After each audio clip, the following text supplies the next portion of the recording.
नमस्कार दोस्तों, आप सभी का स्वागत है हमारे यूट्यूब चैनल पे। तो हिंदी की ये 13वीं वीडियो है और संधि की सेकंड वीडियो। पहले वीडियो हम लोग स्वर संधि पढ़ चुके थे संधि की, और इसमें हम लोग व्यंजन संधि देखेंगे क्या होता है। व्यंजन संधि और विसर्ग संधि।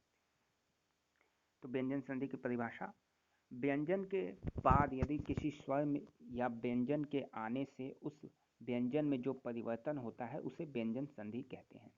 दो तीन नियम है। दो तीन नियम पे मुख्यतः जो है सवाल बनते हैं। आप उन दो तीन नियमों का ध्यान रखिएगा। तो इसमें पहला है,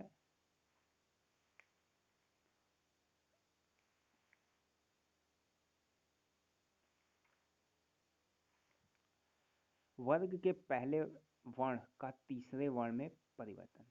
पहला आपको कॉन्सेप्ट ये याद रखना है। वर्ग का पहला वर्ग क्या होता है? तो जैसे क ख होता है तो ये जो है पहला हो जाएगा।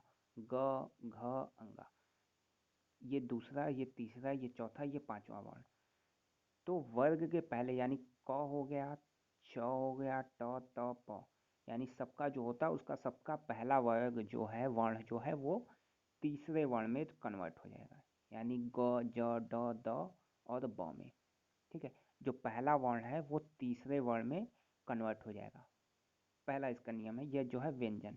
अब व्यंजन से है तो क से शुरू होगा और ज्ञ तक जाएगा। सारे व्यंजन है तो क से शुरू होकर ज्ञ तक, यही जो है व्यंजन का मेन कॉन्सेप्ट है। तो पहला नियम क्या कहता है? पहले वर्ण का तीसरे वर्ण में कन्वर्सेशन परिवर्तन। इसके एग्जाम्पल आप लोग देख लीजिए। दिंगत, दिग्गज, सब में ग आ रहा है। दर्शन, दिगंबर, ऋग्वेद, सब में पहला जो है, पहला ऋग वेद मिलके तीसरा जो है वर्ण कन्वर्ट हो जा रहा है। दूसरा कॉन्सेप्ट क्या है? पहले वर्ण का पांचवें वर्ण में परिवर्तन। ठीक है, क का अणग में पहले का पांचवें वर्ण में परिवर्तन। इसके एग्जाम्पल आपके सामने है। जगन्नाथ, उन्नायक, सन्नारी, सन्मुख, उन्नति। तो पहले का पांचवें में कन्वर्ट।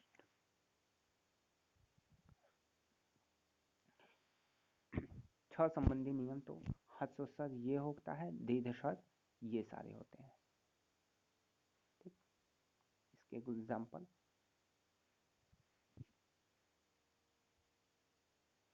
ये सारे कोई मुख्य नियम जो है नहीं, बस आप एक बार देख लीजिए, एक नज़र इसे देख लीजिएगा। त संबंधी नियम, क्योंकि पहले जो दो नियम है उसमें मैक्सिमम पूछ लिए जाते हैं, और मैक्सिमम जो संधि आएगी तो आपको स्वर संधि पे ही प्रश्न बनता है। नियम 5, नियम 6।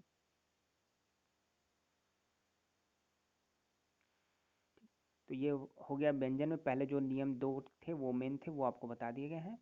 इसकी पीडीएफ आपको मिल जाएगी, वीडियो डिस्क्रिप्शन में दे दिया जाएगा एक लिंक, आप वहाँ से डाउनलोड कर सकते हैं। टेलीग्राम ग्रुप ज्वाइन कर लीजिए, वहाँ पे आपको ये पीडीएफ मिल जाएगी। फिर होता है विसर्ग संधि।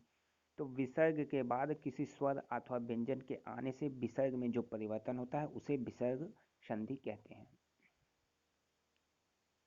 तीनों प्रकार के जो स होते हैं, बड़ा स, छोटा स और षटकोण वाला स, ये तीन नियम आप याद रखिए। जहाँ भी ये आए तो ये विसर्ग संधि।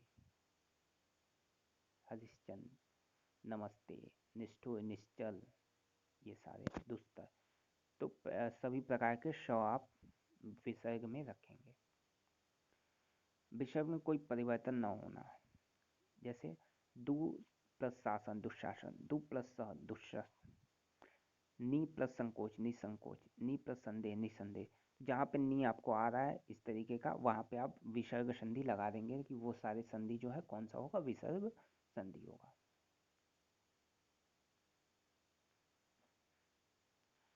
क ख प फ व्यंजन आए तो विसर्ग में कोई परिवर्तन नहीं होता। यदि विसर्ग के पहले ई उ स्वर हो तो विसर्ग का ष हो जाता है, यानी षटकोण वाला स्वर।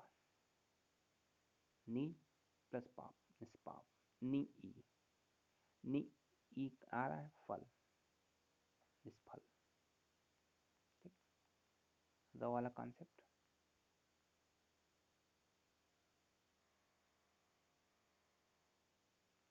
विसर्ग का लोप और पुरुष स्वर दीर्घ।